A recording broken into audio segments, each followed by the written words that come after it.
실시간 온라인 기자단 질문에 대해 답변 드리겠습니다. 연합뉴스 고성식 기자님과 뉴시스 이정민 기자님의 질문입니다.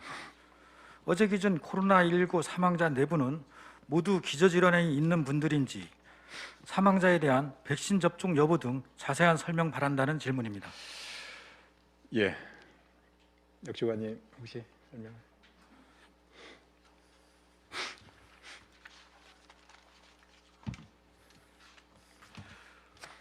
안녕하십니까. 역학조사관 김태철입니다. 어제 사망하신 4분은 전부 고령자이시고 기저질환을 모두 갖고 계시던 분들입니다.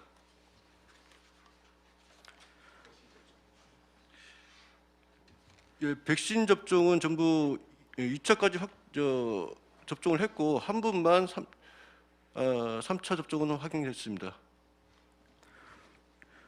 뉴스원 홍수영 기자입니다. 작년 2월부터 지금 3월까지 확진자 사망자는 총 몇 명이고 60대, 70대, 80대, 90대 연령별로 숫자 확인 부탁드립니다. 또 고령층 이외 확진자도 있는지 확인 바란다는 질문입니다. 2월 이후에 사망자는 총 28분입니다. 이 중에 60대가 2분, 70대 2분, 70대가 8분, 80대 10분, 90대 이상이 8분 이렇게 해서 총 28명이 되겠습니다. 마지막 질문 또 뭐였죠? 고령층 확진자 비중이 상대적으로 적긴 하지만 사망자가 계속 늘고 있는데 이에 대한 대책이 있는지 궁금한 질문입니다. 일단 사망하신 분들이 기본적으로 고령이시고 기저질환을 굉장히 많이 가지고 계십니다.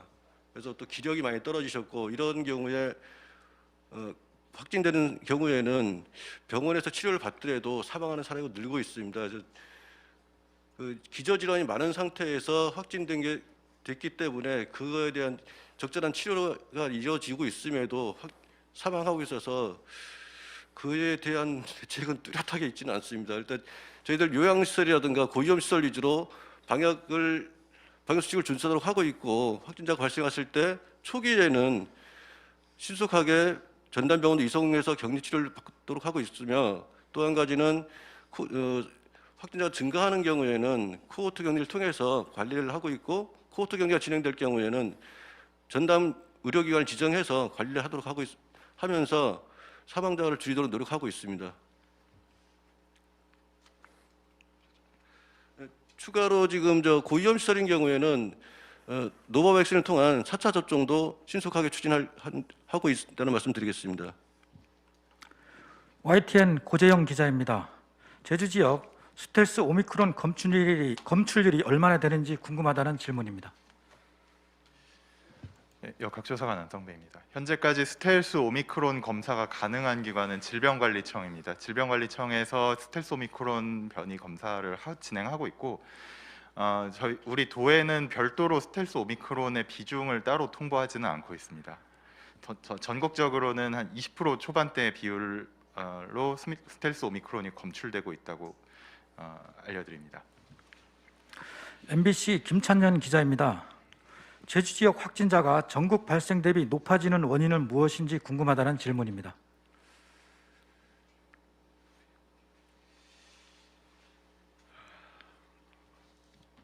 예, 그 어떤 신뢰도나 타당도가 높은 그 분석 지표가 있는 것은 아닙니다. 그럼에도 이제 아마 그 제주도의 이제 가족 문화도 있을 수 있겠고 최근에 그 발생 빈도를 보면 18세 미만의 학생들이 36% 이상의 빈도수를 보이고 있고 특히 잘 아시겠지만 오미크론은 이동량이나 접촉량에 대해서 굉장히 민감하게 확진되고 있다는 걸 아실 겁니다.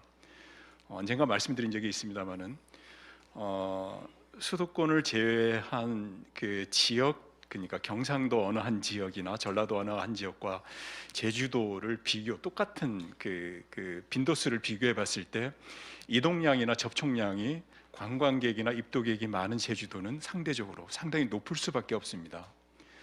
그게 이제 오미크론에게는 어떻게 보면 상당히 그 확진율을 높이는 그 근거가 되고 있을 거라고 저희는 여러 정황상 추정하고 있기 때문에 그럼에도 불구하고 오미크론이 이렇게 확진되고 있음에도 불구하고 입도객들이 특별하게 예전처럼 줄어들지는 않고 있기 때문에 아마 그러한 상황들도 상당히 제주도가 타 지역에 비해서 상당히 확진자가 늘어나고 있는 빈도수를 보이고 있고, 앞으로 아마 이러한 상황은 제주도가 관광지이면서 여러 그 접촉량이 늘어나고 있기 때문에 더 늘어나지 않을까 하는 저희가 예측을 하고 있고, 그에 따르는 대응을 준비하고 있다는 말씀을 드립니다.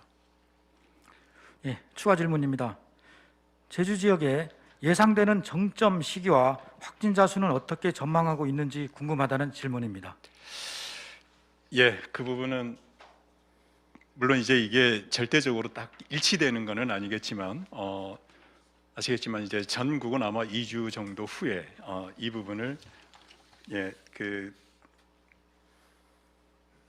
전국은 아마 2주 정도 후에 정점에 이를 거라고 지금 발표가 되고 있는데, 우리 도는 이제 우리 도의 시뮬레이션을 그 결과로 하면 95% 확률로 봤을 때 3월 26일 정도가 우리 도는 정점이 될 것으로 생각하고, 아마 확진자가 5,800에서 7,600 정도 저희는 예상하고 있습니다.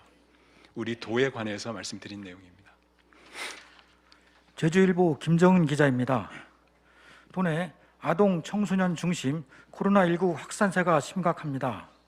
소아특화 거점 전담병원은 언제쯤 지정되는지, 아직까지 지정되지 못했는지 궁금합니다. 이와 덧붙여서 소아특화 거점 병원에서는 어떤 진료가 가능한지 궁금하다는 질문입니다. 방역총괄과장 황순실입니다. 그 소아 거점 전담 병원은 지금 육지부 같은 경우는 그 어린이 전담 병원이 있습니다. 그 경우에 이제 소아 거점 전담 요양병원으로 이제 지정된 상태이고요. 우리 도인 경우는 그 전담 병원이 없기 때문에 제주대학교 병원 그리고 서귀포 의료원에 소아를 위한 그 상담 센터라든가 대면 진료, 비대면 진료까지 처리하고 있는 상태고, 종합병원 1개소에 대해서 추가로 저희가 이제 소아 전담 병원으로 이렇게 추가 지정할 예정으로 있습니다. 뉴스엔제주 현달한 기자입니다. 아는 지인과 통화 중에 지인이 코로나 걸려 자가 격리 중이라고 하는데 왜 걸렸냐고 하니까 지인은 부친이 중환자실에 있어 찾아갔는데 어디서 걸렸는지 모르겠다고 합니다. 그 병원에서 검사를 받아보니 간호사 말이 코로나에 걸렸다며 빨리 집에 가서 자가 격리하라고 해서 지금 자가 격리 중이라고 하는데 이러한 대처 방안이 맞는지 궁금합니다. 만약에 병원에서 이런 상황이 발생되면 어떻게 조치받아야 되는지 쉽게 설명 바란다는 질문입니다. 네, 일단 현 시점에서는 음성 확인서 발급을 위한 코로나 검사가 중단되었기 때문에 코로나 검사를 받으시는 분들은 코로나 감염이 의심돼서 검사를 받으셨다고 이렇게 생각이 듭니다. 그런 상태이기 때문에 일단 검사를 받은 직후에는 가급적이면 자택 내에서 자가격리를 하시는 것을 권장을 드립니다. 이후에 결과가 음성이 나온다면 이제 자가격리를 해제하실 수 있겠습니다만, 이제 양성이 나온 경우에는 자가격리를 계속 유지해 주시면 됩니다. 제주의 소리 박성우 기자입니다. 간헐적으로 사망 후 확진 판정을 받는 사례가 발생하고 있습니다. 어떤 이유인지 설명 부탁드린다는 질문입니다. 예를 들어서 첫 번째 경우는 이제 검체를 채취할 당시에는 생존해 계셨으나 검사가 진행되는 도중에 사망하신 경우가 있겠고, 두 번째 경우로는 이제 사망한 상태로 병원에 도착하셨는데 이제 사망 직전에 호흡기 증상이 있어서 검사해 본 결과, 사후에 검체를 채취해서 검사를 해본 결과 확진이 되는 경우, 이런 경우에는 이제 사망 후 확진이 되는 사례들이 이런 경우에 해당하겠습니다. 추가 질문입니다. 출입 명부 의무화가 중단된 후 동선 관리가 무의미해진 상황인데 동선 자기 기입을 활용한 방역 사례가 있었는지 궁금하다는 질문입니다. 현재는 확진자 이제 자가 기입식 조사에서는 동선을 기입하지 않고 있습니다. 따라서 감염 취약 시설인 이제 장기 요양기관, 장애인 시설 혹은 정신 건강 시설, 이 감염 취약 시설에 대해서만 이제 동선을 확인하고 있고 이외에 대해서는 조사하지 않고 있습니다. 그 박상우 기자님 추가 질문은 나중에 자료로 드리도록 하겠습니다. 뉴스원 홍수영 기자입니다. 도내 재택치료 확진자가 2만여 명 수준이 유지되고 있는데 현재까지 코로나 치료제인 팍스로이드 처방은 몇 건 이루어졌는지 설명 바란다는 질문입니다.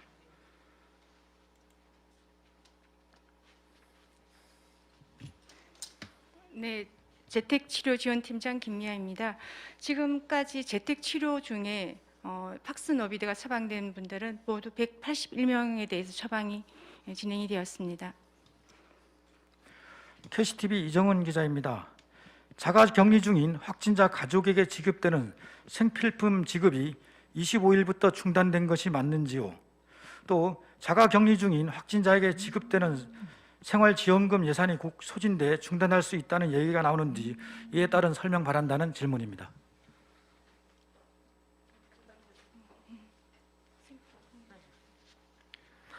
생필품 그 지원 관련해서는 25일부터 중단된 게 맞습니다. 그리고 이제 생활지원금인 경우는 타 부서에서 이 업무를 처리하고 있는데요. 현재 저희가 알고 있기로는 지원 중단 예정이라는 어떤 문서라든가 이런 내용을 전달받은 사항은 없습니다. 예, 유수원 고동명 기자입니다. 현재 자율적으로 진행 중인 자가격리와 재택치료자 중 이탈자가 적발된 사례가 있는지 궁금하다는 질문입니다. 현재 이탈자는 없습니다. 홍수영 기자 추가 질문입니다. 관광지 특성상 접촉량 증가에 따른 확진자가 늘고 있는 것으로 보고 대응을 준비하고 있다고 하셨는데 어떤 대책이 있는지 설명 바란다는 질문입니다.